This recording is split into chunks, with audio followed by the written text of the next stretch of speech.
What if you could lead more effectively and go home on time? Welcome to the Lightbulb.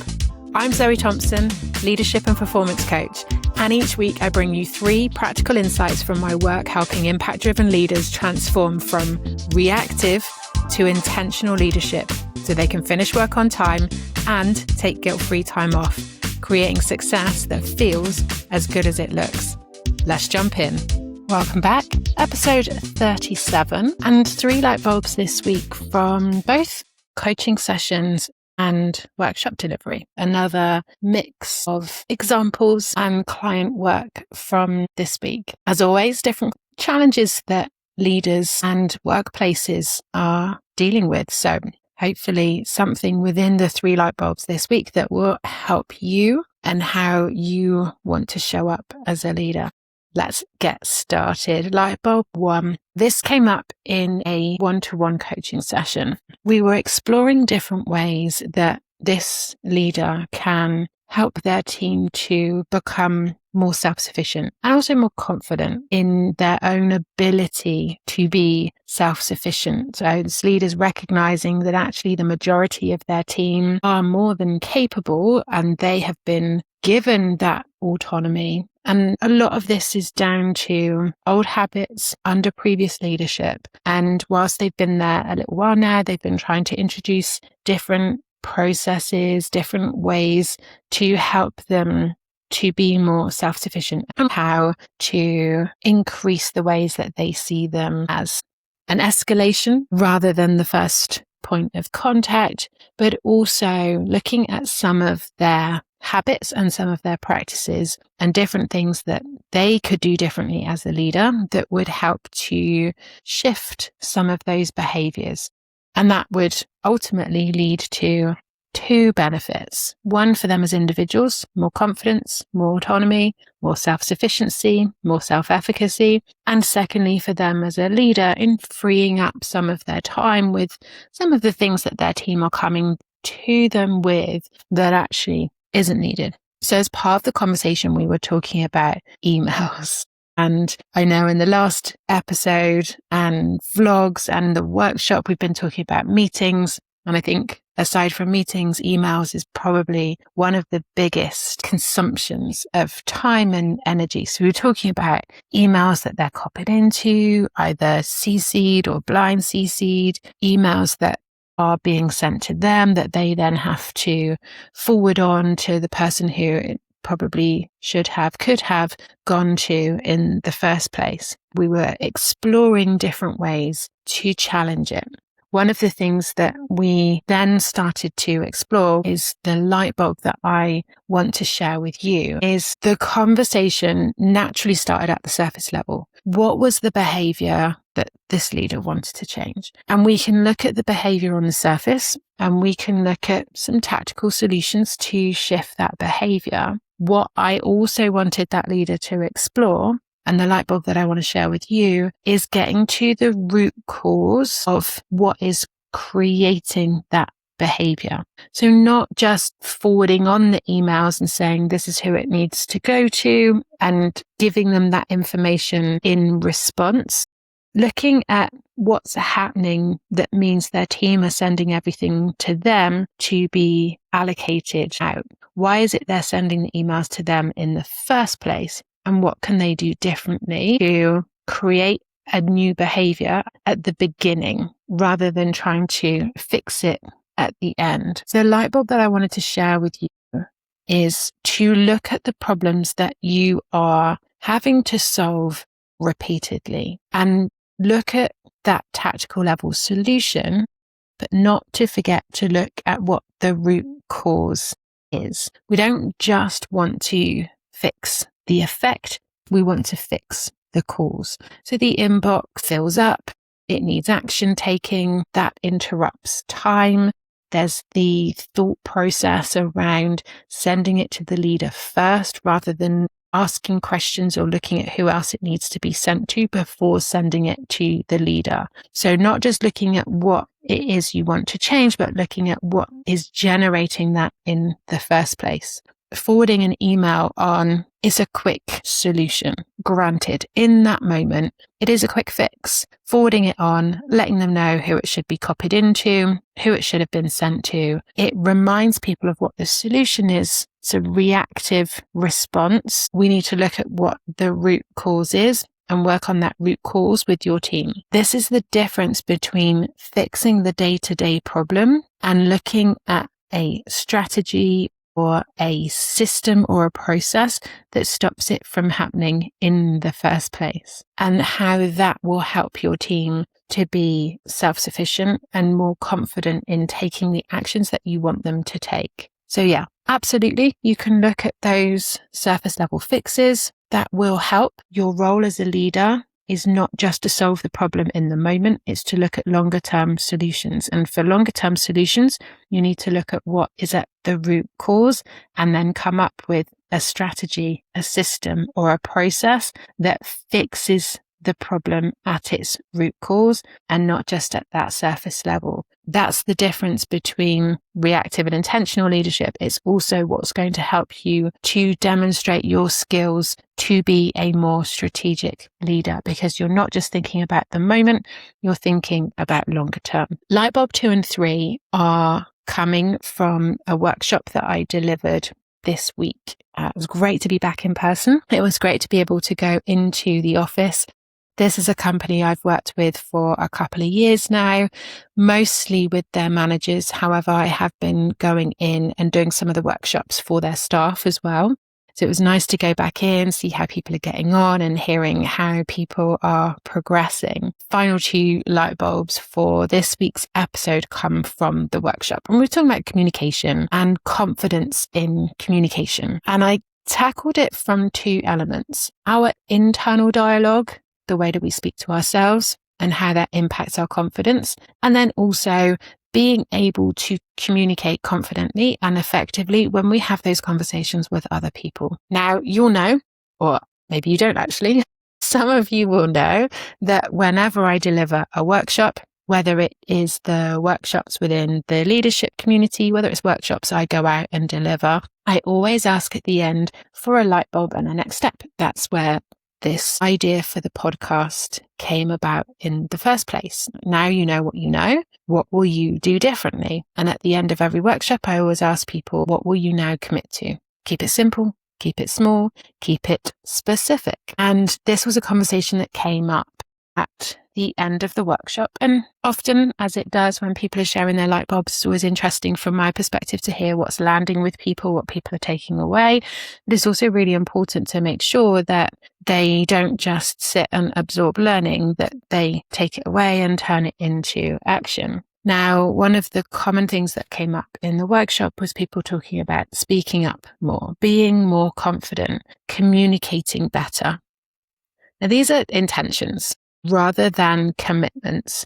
And I want to make sure that we have specific commitments, because the intentions feed into what we do and how we show up. The more specific we are with those commitments and with those next steps, the more likely we are to implement them and make them happen. And when we make them happen, that's when the change happens. So when I ask at the end of the workshop, your light bulb and your next steps, what did you learn? What are you taking away? And how will you turn that into action? It's really important to make sure that those actions are specific. And when I say specific, I really want people to pin down an exact example of when they're going to take this action. Is it going to be in their one-to-one? Is it going to be in a meeting? And can they make it more specific by nailing down which meeting, which one-to-one? What specifically do they want to talk about? So the context as well. So not just I'll speak up more, but actually in my next one-to-one with my line manager, I'm going to ask for clarity on my priorities. And I'm going to share with them that I'm feeling overwhelmed at the moment, as an example. That's the difference between I'm going to speak up more versus I'm going to speak specifically to this person, specifically at this meeting, and specifically about this situation or scenario, because this is the specific outcome that I am looking for. When we are specific about what why, when, how, and with whom, we are more likely to implement that action. And when we take action, we get different results. The vague intentions can help us to feel like progress. And I know it's really easy, isn't it? We can go to a training session, we can have lots of bright ideas, we can think about what it is that we want to do differently. And that feels like we're making progress. And that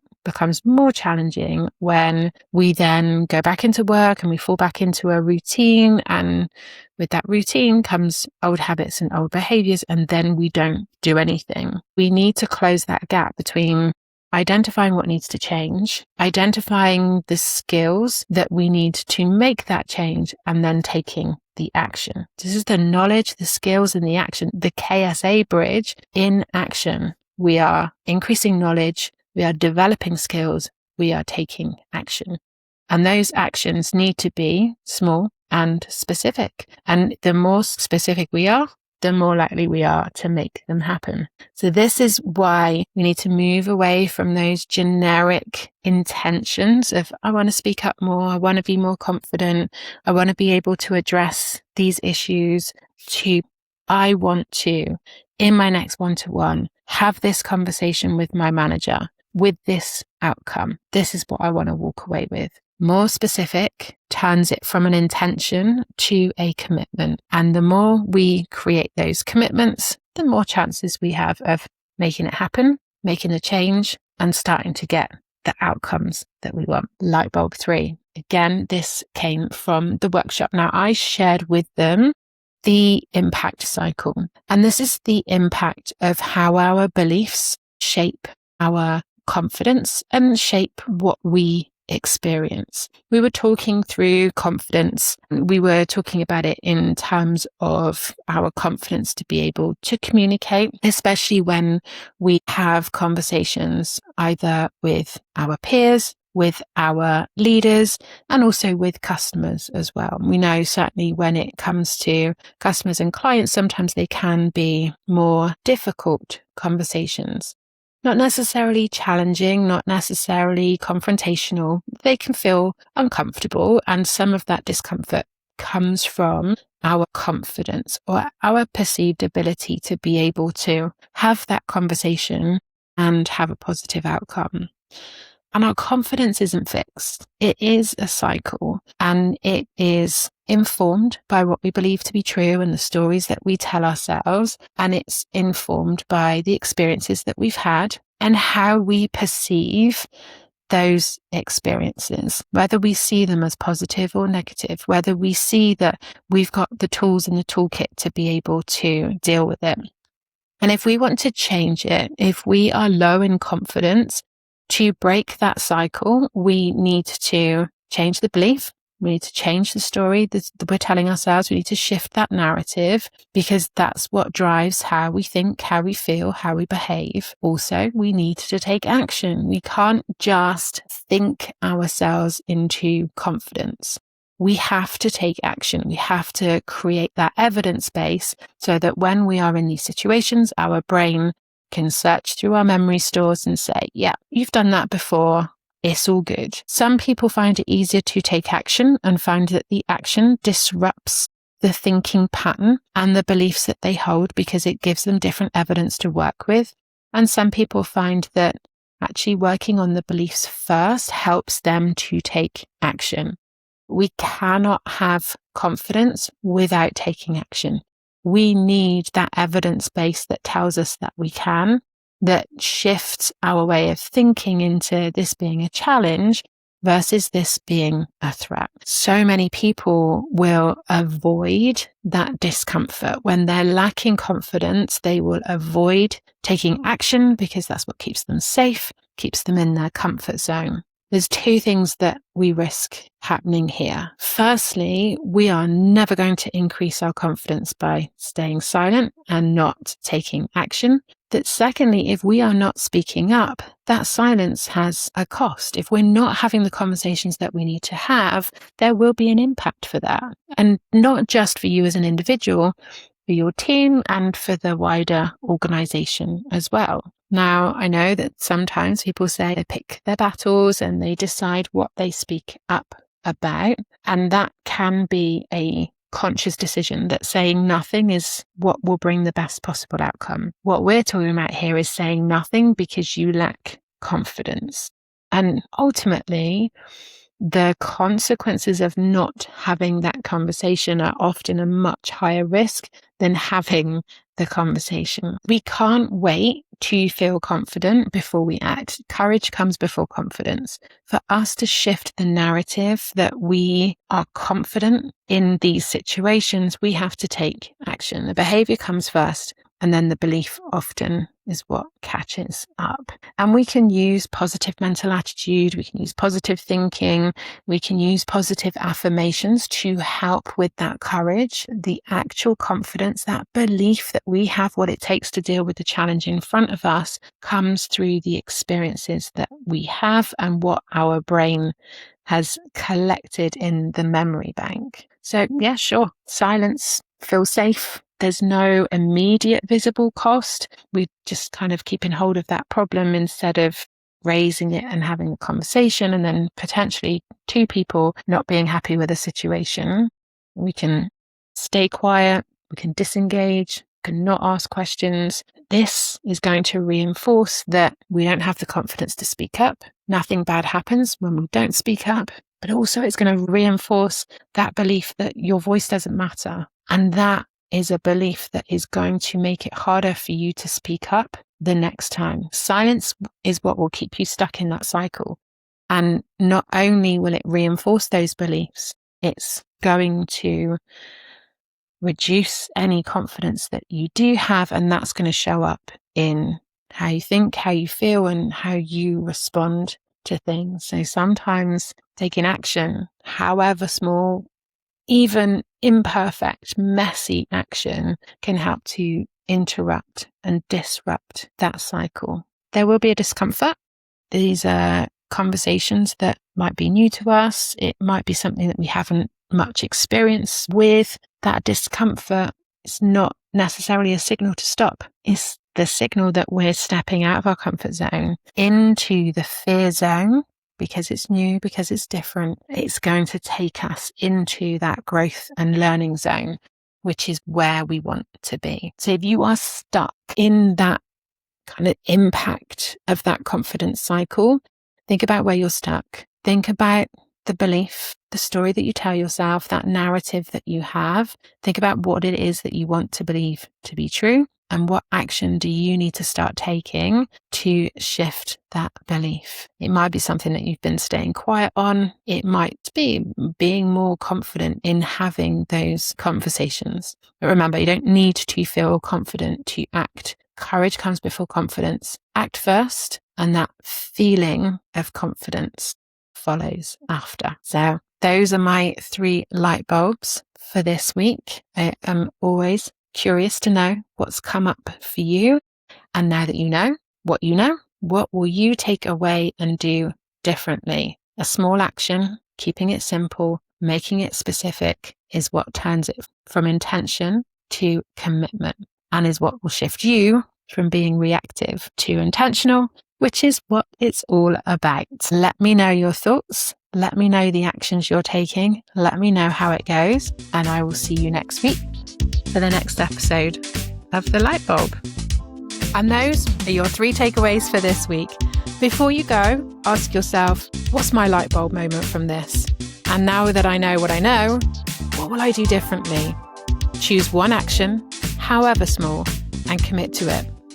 That's how overwhelmed and reactive becomes aligned and intentional.